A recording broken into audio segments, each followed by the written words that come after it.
테슬라의 총이익률은 지금 15%입니다. 그런데 한 투자자는 이 숫자가 60%를 넘어설 것이라고 봅니다. 로보택시 때문입니다. 이 말은 가설이 아닙니다. ARK 인베스트의 캐시 우드가 최근 한국을 직접 방문해 밝힌 내용입니다. 그녀가 한국에 온 이유는 단지 삼성과 하이닉스를 칭찬하러 온 게 아니었습니다. AI 혁명에서 그 다음에 돈이 어디로 가는지를 말하러 왔습니다. 오늘 영상에서는 그 다음을 따라가겠습니다. 어떤 기술에 돈이 모이고 있는지, 어떤 숫자를 봐야 하는지, AI 혁명의 전체 지도를 함께 그려보겠습니다. 끝까지 보시면 지금 어디서 무슨 일이 벌어지고 있는지 한눈에 보이기 시작할 겁니다. 먼저 한국 이야기부터 시작합니다. 캐시 우드는 한국 방문을 준비하면서 두 가지 숫자에 놀랐다 하고 했습니다.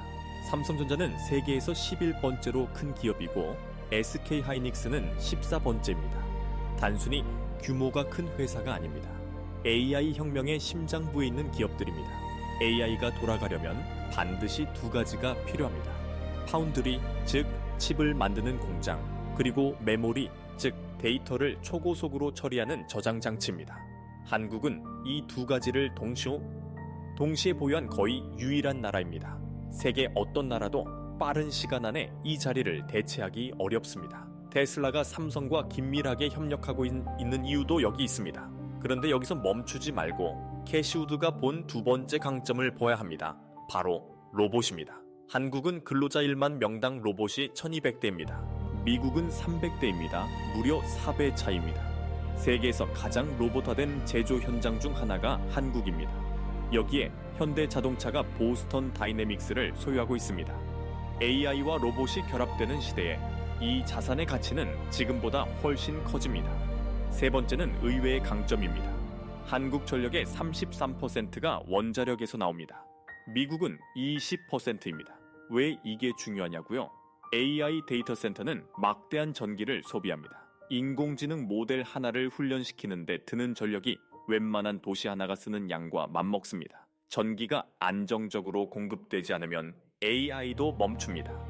캐시 우드는 이 면에서 한국이 AI 인프라를 받쳐줄 경쟁력을 갖추고 있다고 봤습니다. 그렇다면 ARK가 투자 결정을 내리는 원리는 무엇일까요? 바로 라이트의 법칙입니다. 무어의 법칙은 들어보셨죠?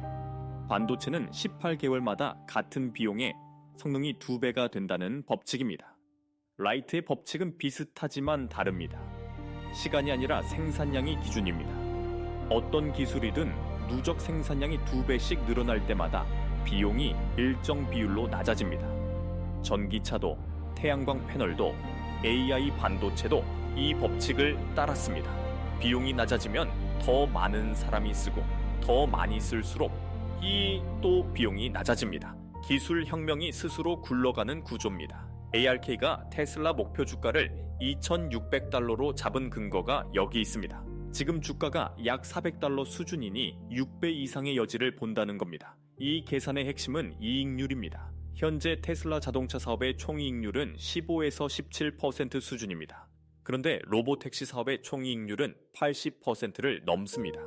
드라이버 임금이 없기 때문입니다. 택시 영업에서 가장 큰 비용은 사람 인건비입니다. 그게 빠지면 원가 구조가 완전히 달라집니다. 두 사업이 합쳐지면 테슬라 전체 총이익률이 60% 이상으로 올라갑니다. 캐시 우드는 이걸 이해해야 하는 애널리스트가 아직 거의 없다고 했습니다. 대부분이 자동차 전문가이기 때문입니다. 테슬라를 제대로 분석하려면 AI, 로봇공학, 에너지 저장 전문가가 필요합니다. 여기서 진짜 반전이 있습니다. 캐시 우드가 AI 분야에서 가장 크게 오해받고 있다기에 꼽은 분야는 자동차도 반도체도 아니었습니다. 헬스케어입니다. 대부분의 사람들은 AI를 생각할 때 챗봇이나 데이터 센터를 떠올립니다. 병원을 떠올리지 않습니다.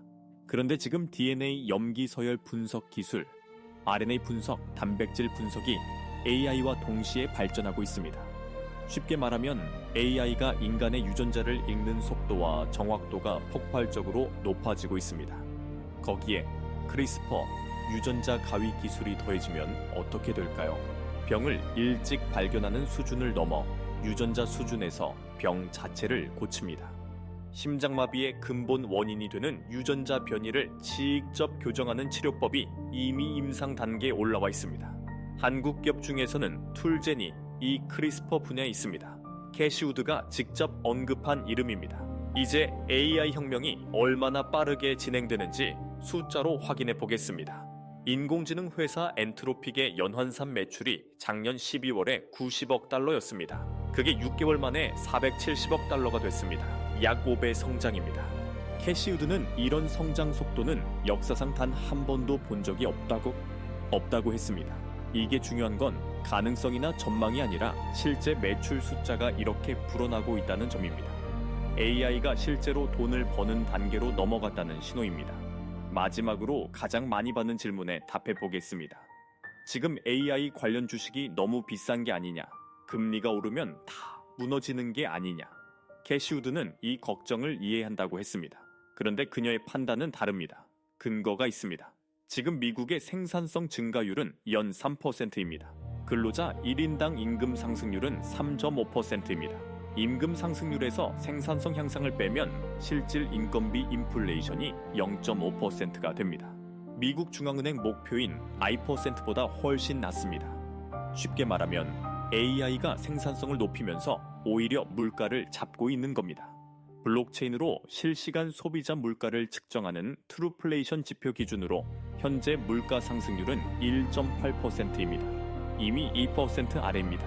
금리를 더 올릴 근거가 약해지고 있다는 의미입니다. 캐시우드는 지금을 1980에서 90년대와 비슷하게 봅니다.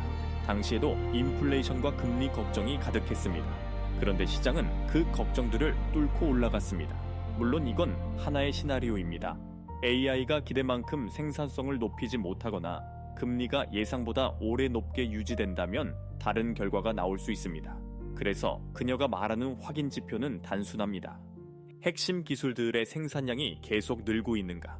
그 숫자가 흔들리지 않는 한 방향은 바뀌지 않는다는 게 그녀의 판단입니다. 오늘 내용을 한 줄로 정리하면 이겁니다. 삼성과 하이닉스는 AI 혁명의 심장이지만 다음 돈의 흐름은 로보택시, 헬스케어, AI 인프라로 이어지고 있습니다. 그리고 한국 포트폴리오에서 반도체 비중이 처음보다 훨씬 커졌다면 로봇이나 바이오 분야로 분산하는 걸 고민해볼 시점이라고도 했습니다. AI 혁명 속에서 내 돈이 어디를 향해야 하는지 고민하는 여러분께 오늘 내용이 작은 나침반이 되었으면 합니다. 지금까지 스탠업캣 경제였습니다.